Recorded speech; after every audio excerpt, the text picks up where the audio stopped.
Again, on the sofa again, quick update on the Alf before I get ready to go to the doctor's, because I've got to get ready in like 15 minutes. So, we've got most of the hair on, and I'm currently in the process, as you can see, turning it into this from the strands there, like this, unravelling each and every strand. And then once I've got that done, I'll sew the hat on. As you can see, it's not fully covered because he's having a hat. I don't think he needs to have hair on the entire of his body, but if it was a doll or Alf without a hat, then I'd cover the entire thing. But I think once the hat's on, that's be down enough that nobody will notice. It needs trimming at the front, obviously, but I don't think anyone will notice that most of the hair's not covered, because it would just be covered by the hat anyway. So I think it's coming out alright. It will trim it because this is a boy, not a girl, which is why it's got all different short lengths. But it's almost finished. Just finish unraveling this, sew the hat on, and then he'll be done. But I'm not going to have time to do that now before the doctor's, because I've got to get ready. I'll probably take the virus shawl with me, because I usually take something to do while I'm in the waiting room. I'm not often waiting for long nowadays. They've got a little better, but you never know. I mean, it took enough to get this appointment. My husband had to ring up for me, and it took 2 phone calls to get me an appointment because they didn't have any appointments till next year, and I needed to see them sooner than that.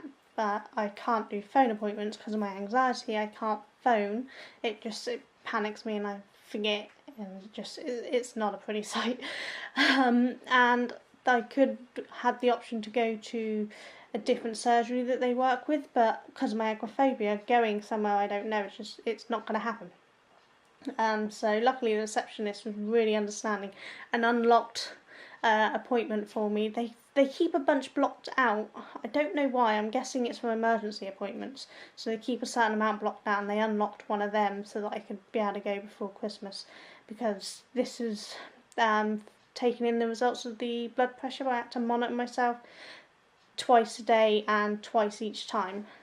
So, you know, I'm monitor in the morning and I had to do one, then wait at least a minute and do another, and then monitor in the evening and do the same thing. Had to do that for a week and get the average, and my blood pressure's still high. So I need to take that in and see if they can work out what's causing my high blood pressure and maybe start getting some treatment for it. We'll have to wait and see what she says.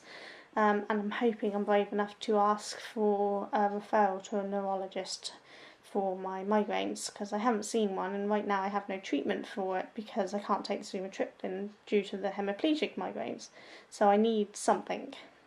So we'll wait and see. But no, that's already turned from what was supposed to be a really quick update into a 3-minute ramble. So I better go, so I'll get ready, and I will see you all later. Bye.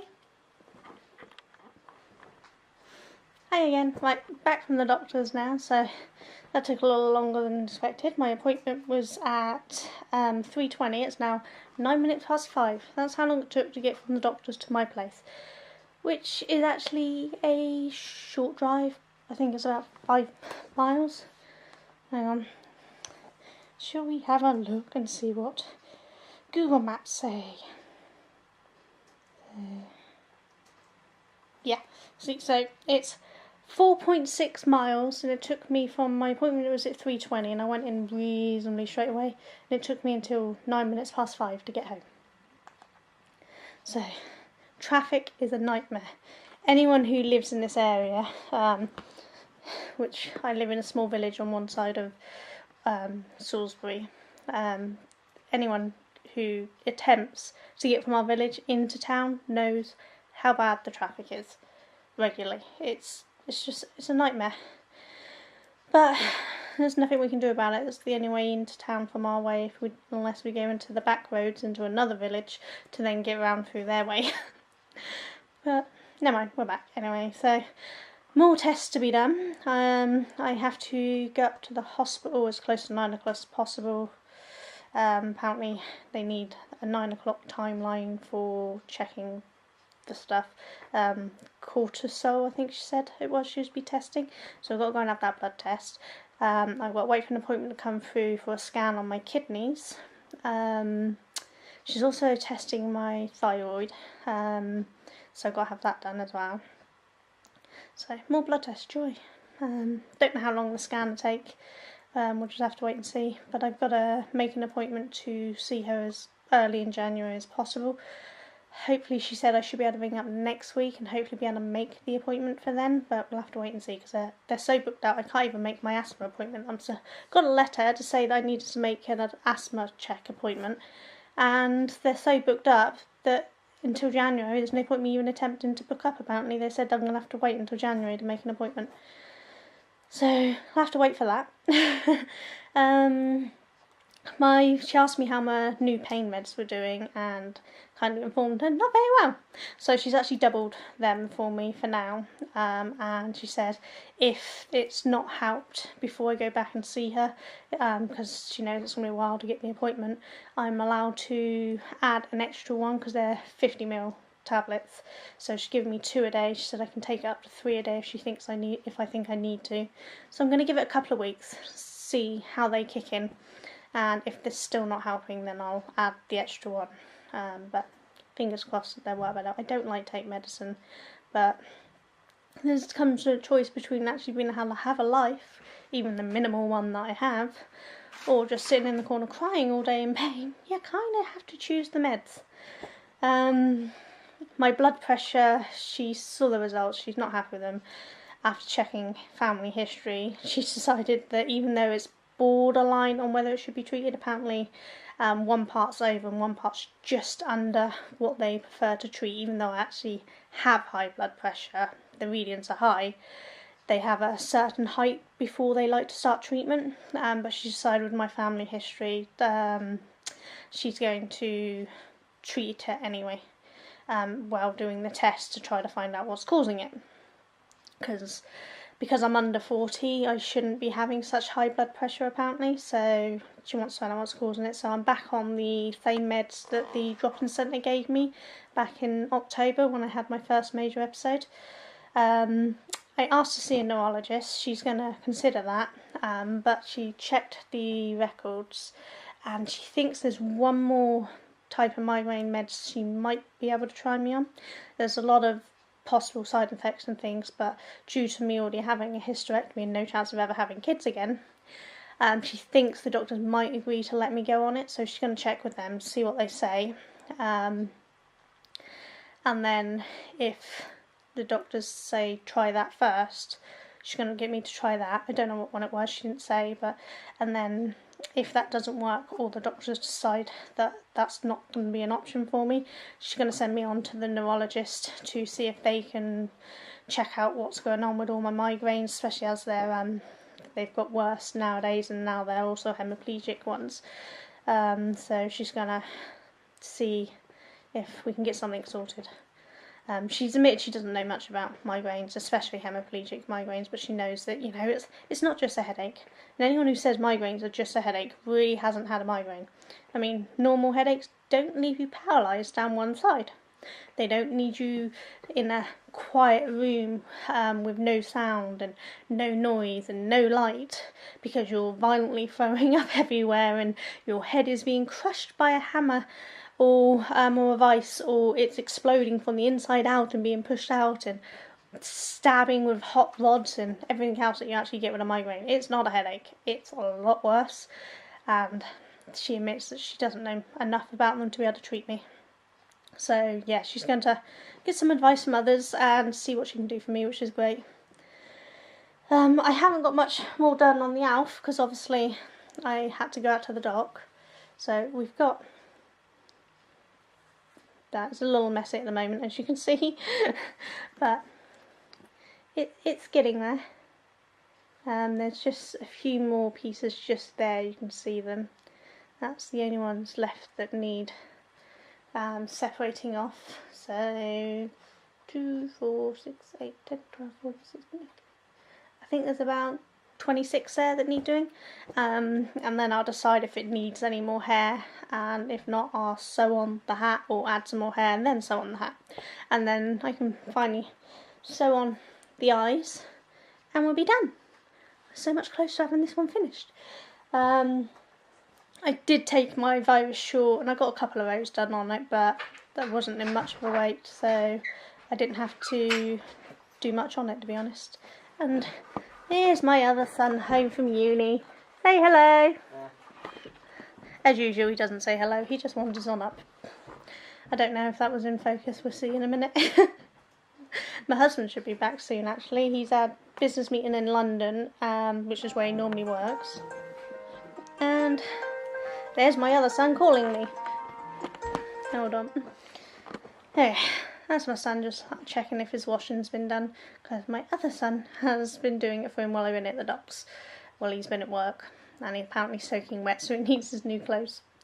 But yeah, so I think I was saying hubby back soon. He works in London, but he had a meeting up in London today, and then he had another one down, I think in Farnborough. I think that was where it was, in Farnborough. And so luckily that means he's getting to come home earlier, because he's not so far away today, which is nice. Normally he leaves the house about 6 in the morning, and he doesn't get back until around 8:15 in the evening. So it's a long old day for him, and we don't see each other often. So this is quite nice to have him home. Well, depending on when he gets here, maybe a couple of hours or so earlier, which would be really good. My other son is over on the sofa. Say hello, Mally. Hello. He's got Howler with him, keep him warm. He often sits on my shoulder while I watch things. Yep, that's because he's cool. So I think that's it for now. I'll probably record again once I've finally got the hat on and his face, and then he'll be done. So I will catch you all later. Bye. I have managed to get the elf finished. So here he is. He has his face. I'm not very good with faces, never have been, but I don't think he's too bad. Or she. I think the hair when I was sewing it, the hat on, was like, why did I do it? But actually I'm really pleased with it, because I think it's come out lovely. And I've just sewn around it. Bit of focus a minute. There we go. So yeah, it's sewn around strands so that it still moves, but looks lovely and funky. And yeah, so it's finally finished, and I think it's not too bad. And the back of it. So yeah, there's discussion on whether this is a girl or a boy. My original plan was a boy, but a few people have said boy, a few people have said girl, and some people have said it could be either. So what do you reckon? Girl, boy, or could be either? Because now I'm confused. But I think it's not too bad, is it? So here join the other toys ready to be CE tested. Hopefully this weekend. So I've got 2 Alfs, Gonk, and the Jointer Teddy all ready to be tested. So next I'm going to work on what doll I'm going to do. But first I'm going to finish my Nan's jumper, because that's practically done now. So I think that's it for the night. I will see you all, I don't know, tomorrow at some point, I don't know when. Nothing on tomorrow, I don't think. No doctors or anything. I will have to go to the doctors Thursday. Well, not the doctors, the hospital Thursday. I have to go and have all bloods taken. So we'll go up there on Thursday. And then I think I'm free again. I haven't got anything else on for the rest of the week until, hopefully, if they're all feeding up to it, my brother-in-law and his wife and my wonderful niece will be coming up to visit and stay up here for the weekend. They won't stay here, they'll stay at my in-laws, who are up the road because they've got a bigger house. But there's a free cinema set up in one of the old empty shops in the town that's been set up for the kids, so they can go along and watch kiddie movies. So we're hoping maybe to take the kids along and watch whatever movie they got on at the moment. I haven't looked to see what listing it is, because I don't know if we're going to go the Saturday or the Sunday, and whether we get the morning viewing or the afternoon viewing. Each one's a different one, so we'll have to see what we watch. But yeah, it's not too much on. I've got to get some studying done. The system went down today, so couldn't actually do much studying when the system was down. But hopefully I shouldn't have any problems, and I can catch up the rest of my study tomorrow. Definitely by the end of the week. and then I'll start on my TMA. It's got to be in on the 14th, so I need to get that really started and hopefully finished in the next week. Well, the next few days really, to be able to get it done in time, because I like to do it and then leave it, go back to it, check it before I put it on. But I've also got to do the ICMA, so also due on the 14th, so I need to get that one done as well. So we'll just have to wait and see. But I think that's everything for now, so I will see you all tomorrow, and until then, happy crafting. Bye!